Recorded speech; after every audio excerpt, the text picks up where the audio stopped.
now for a close-up look at our majestic... None of these attractions are ready yet, of course, but the park will open with the basic tour you're about to take. Hold on to your butts. You know they're spared no expense, right? Primarily, I want to go over the new plugin that is by Izotope. That plugin is called Aurora, and if it'll load up on my screen. With you guys, I want to go through some of the stuff that I really like about it, and I just want to talk about one thing that I really would like as an addition, and have a listen to it as well. So let's get into a few things about this plugin. Obviously, it has presets. You can go through all of those in your own time. It covers off a bunch of different types of reverb. So for example, room, chamber, plate, ambience, and cathedral.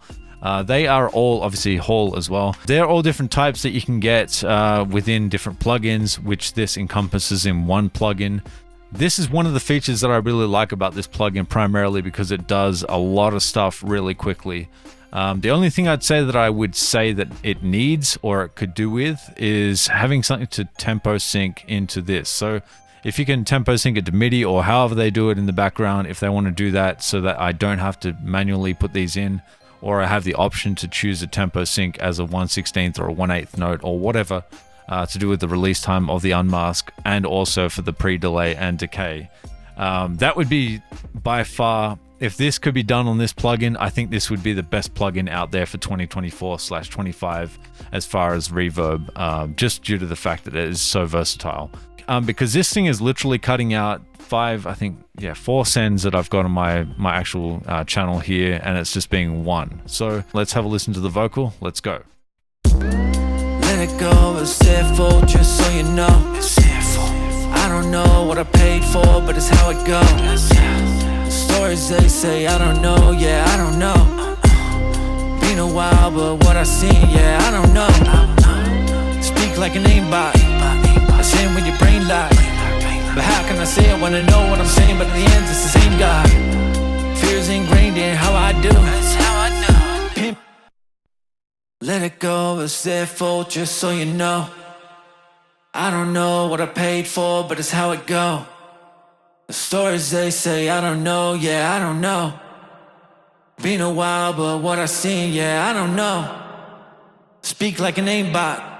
So the thing I love about this straight up off the bat, I'll just bring this up here, is this reverb makes things so much quicker. Now, if I was to do what this is currently doing with, it would take 2 different plugins actually. So for example, let's just say I have a Valhalla reverb, which I like Valhalla reverb plate. Don't get me wrong, I love this plugin.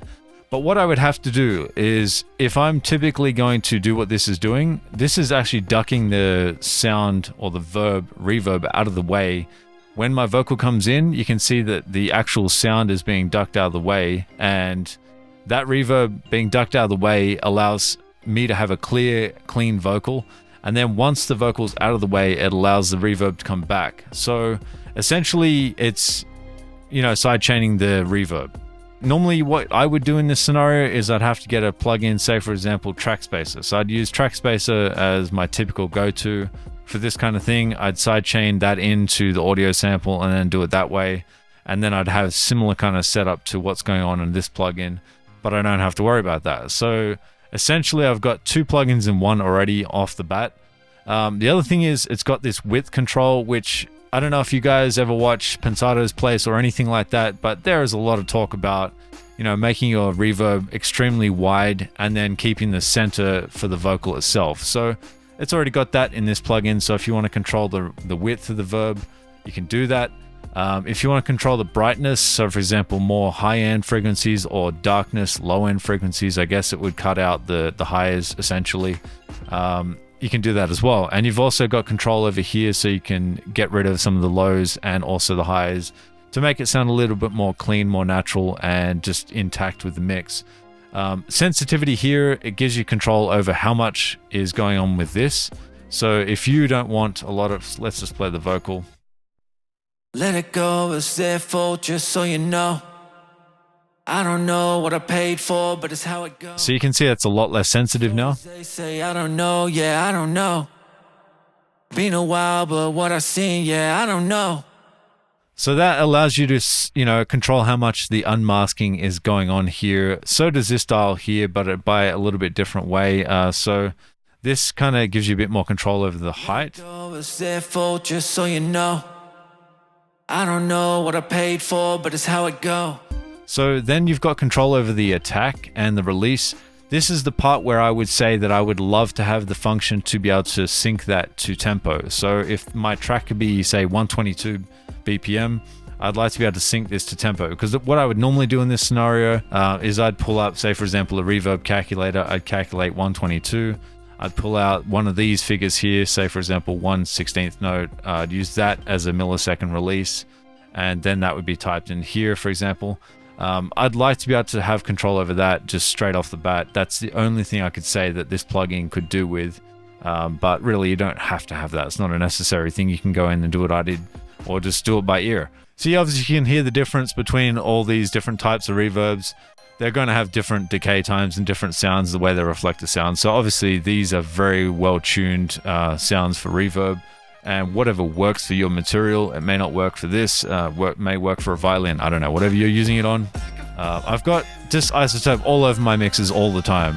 I feel like they really step up to the plate. They go past the boundaries of what is normal, and they don't, emulate all the classical gear. What I'm saying is they try to step out of the boundaries and create new things and go places with their plugins. Got links in the description below. Izotope sponsored this video. They don't tell me what to do with this plugin, but I just wanted to share that.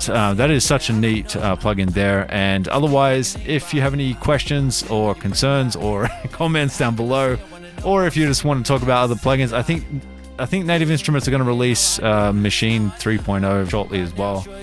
So that's something I want to keep an eye out for as well, and do some more content on that when I see it drop. And as always, peace out.